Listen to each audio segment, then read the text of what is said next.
It's happening all over again, and honestly, the timing couldn't be messier. Meghan Markle really thought this whole chapter of her life was done, buried, forgotten, sealed in a dusty box that she'd hoped nobody would ever open again. But suddenly, boom, it's back. And this time, it's not some random account with a cartoon profile picture stirring up noise online. No. The person calling her out is someone loud enough, bold enough, and influential enough to make Hollywood itself flinch. And no matter how horrendous you act, once you receive that status of victimhood, everyone must understand. And that was the thing for me that I thought was... She does is that she studies people. She's not a good actress, but she is a trained one, right? She's been doing it her entire life.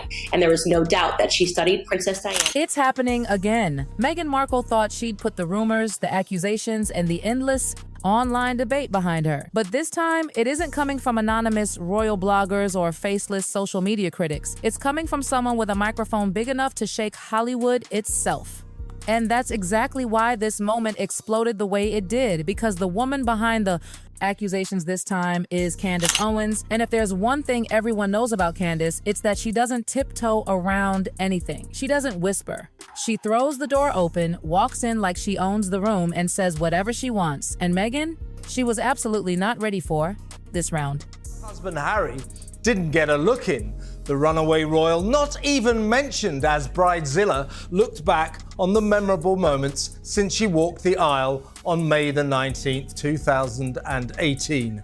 A magical day throughout which the sun shone brilliantly against a cloudless, bright blue sky. Candace Owens, the outspoken American commentator known for her unfiltered takes and unapologetic truth-telling, just reignited one of the most controversial royal debates in modern history. And Meghan Markle, she's reportedly furious beyond belief because once again, the spotlight has turned to her pregnancies and the uncomfortable questions that have haunted her public image since her royal days. Candace Owens didn't hold back on her latest viral episode. She looked straight into the camera and said the words that made royal reporters, Hollywood insiders, and Meghan's PR team collectively groan. We've been told the same story for years, but none of it adds up. Meghan Markle has built her brand on playing the victim, and every time she's caught, she hides behind another emotional interview. I think people deserve the truth, and the internet ate it up. Within hours, that clip was absolutely everywhere. X, YouTube, Instagram, TikTok, even the late-night commentary accounts were stitching it with dramatic music. Hashtags were popping up like fireworks. Number Meghan Markle lies, number Candace Owens truth bomb, number royal scandal reloaded, and just like that, the storyline Meghan had spent years trying to suffocate came crashing back into the spotlight like it never left. But to understand why Meghan is reacting the way she is, you have to go all the way back to the moment this entire conspiracy ecosystem around her pregnancies first began. Because this wasn't a harmless murmur, it was humiliating. It stuck to her like glue. That wasn't yesterday. No, that was 4 years ago. There's still a whole life, a real, authentic, fun life that's happening. When Meghan and Prince Harry first announced they were expecting their first child in 2018, the reaction was euphoric. Headlines screamed, "A royal baby is coming," and fans around the world celebrated the fresh, modern image of the royal family. But as the months went on, something strange happened. Online communities began noticing inconsistencies. Photos where Meghan's baby bump seemed to change size overnight. Footage of her bending down easily in heels and angles that fueled whispers of something doesn't add up. Those whispers turned into threads. Threads turned into theories. And before long, there were entire sections of the internet dedicated to analyzing Meghan's bump from every angle. Some brushed it off as bad lighting or camera tricks. Others turned it into a whole obsession. Appreciation for the royals, right? It's something that Americans don't really jive with. It never made sense to me, but I fell in love with it. Most dismissed it as just the result of lighting, camera angles, or gossip-hungry tabloids until the conspiracy culture around Meghan's motherhood exploded. And even though the palace publicly stood by her, Meghan never forgot the sting of that rumor. The way strangers dissected every photograph of her, every appearance, every gesture. So when Candace Owens brought that very rumor back into the headlines again, it wasn't just triggering, it was personal. And Candace didn't just mention Meghan, she dissected her. She pulled old interviews, old quotes, and old narratives and laid them out like puzzle pieces. She questioned the contradictions, the timelines, the emotional appeals. She even dragged out the Oprah interview, the one Meghan probably wishes she'd never done now, and replayed the most dramatic moment. Candace's tone was steady, cold, and almost surgical. No theatrics, no shouting. And honestly, that made it sting even more. When she said silenced or selling the silence for $100 million, people gasped. Bloggers clipped it, podcasts analyzed it, YouTubers slowed it down frame by frame like detectives. Everything Meghan hoped the world would stop talking about was suddenly the only thing the world was talking about. Behind closed doors, Montecito went from peaceful luxury to frantic crisis mode. Assistants running around, PR teams scrambling, group chats blowing up. Meghan pacing the room, furious, panicking, demanding something be done immediately. But the internet doesn't wait for PR approval. It moves faster than emotions can settle. The internet moves fast, and Candace Owens had dropped her bomb at the perfect moment. Hollywood was already buzzing after Meghan's latest project delays, and royal watchers were questioning whether she and Harry would ever return to the UK in an official capacity. Candace's viral clip poured gasoline on a narrative Meghan had fought years to silence. It's not about whether the rumor is true. One PR insider told the Post, it's about perception. And right now, Meghan looks defensive, secretive, and shaken. That's exactly the image her team's been trying to erase. And here's the twist people don't realize. Candace has been on Meghan's case before. Back in 2021, she went after Meghan so hard after the Oprah interview that even Meghan's supporters were stunned. Back then, Candace got dragged and praised at the same time. But now, her audience is bigger, her influence is stronger, her confidence is higher, and Meghan's public sympathy has faded. So when Candace said, once someone shows you who they are, believe them, even Meghan's former defenders didn't rush to correct her. Some royal experts looked uncomfortable. Some stayed neutral.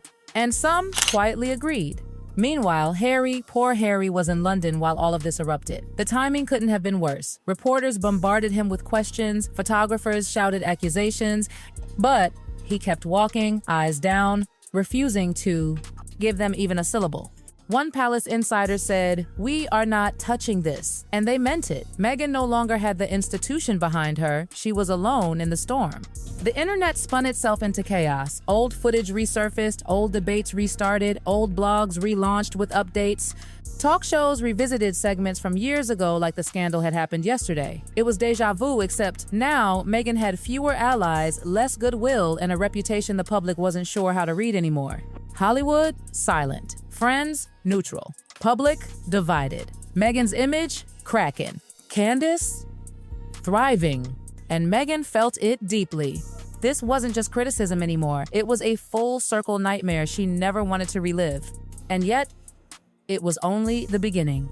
Meghan's silence didn't last long. She really tried to stay quiet and let the storm die down on its own. But inside Montecito, she was boiling. People close to her claimed she couldn't sit still, that she reread every hateful comment, every viral clip, every dissected frame of Candace's rant with growing fury. She wasn't angry just because Candace questioned her. She was angry because the entire internet seemed to be enjoying it. She told her team, "I'm done being polite." Those were her exact words, sharp enough to slice through an entire room of advisors who were begging her to not react emotionally this time. But Meghan had reached the point of no return. She wasn't about to let Candace Owens, of all people, drag her name through headlines again without a fight. They finally drafted an elegant, polished response, something that sounded calm on the outside but was clearly a shot fired straight at Candace. It was posted across the usual sympathetic outlets, those cozy platforms Meghan could rely on to soften her message. It read, "The Duchess of Sussex remains focused on her family and philanthropic work. She will not engage with individuals who profit from peddling cruelty and misinformation."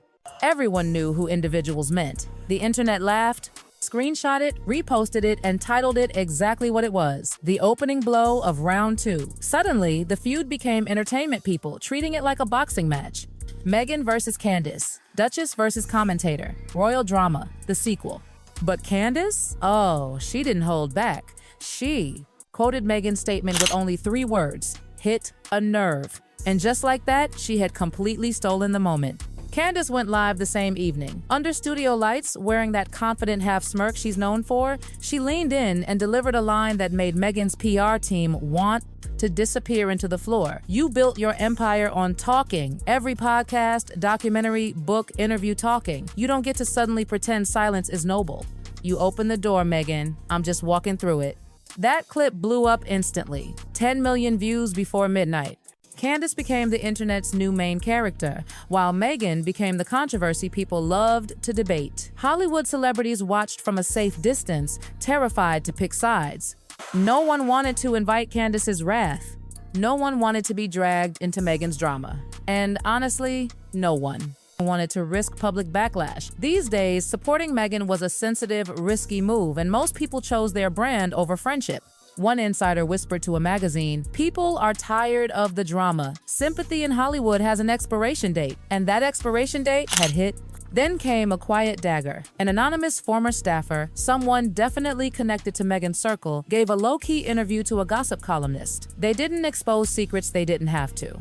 All they said was that Meghan's fixation on her image drove people away. Everything is strategic with her. Every tear, every story. But when the strategy stops working, she blames everyone else. That one quote was like setting gasoline on fire. Hashtags began trending again. Number Meghan meltdown, number crisis in Montecito. People debated everything from her motherhood to her interviews, from her Hollywood rebrand to her royal exit. Meghan watched it all unfold like her reputation was being peeled apart layer by layer. Her team tried desperately to redirect the narrative. They arranged a sweet charity appearance, smiling photos, handshakes, warm hugs, the classic Duchess meets the community aesthetic. For a short moment, it worked. Media outlets posted soft stories about her humanitarian work. And then Candace dropped what the internet started calling the montage bomb. Now, they had moved on. Nothing stings more in Hollywood than irrelevance. And just when the world expected Candace to gloat, she did the opposite. She ended her next show with a calm, terrifyingly confident sentence.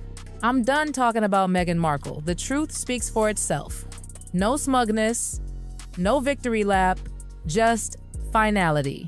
And that silence landed harder than any insult she could have delivered, because it meant she didn't need to fight Meghan anymore. Meghan wasn't a threat. Meghan wasn't a headline worth chasing. Meghan wasn't even a debate worth continuing. For the first time since she stepped into the global spotlight, Meghan faced the one question she couldn't escape.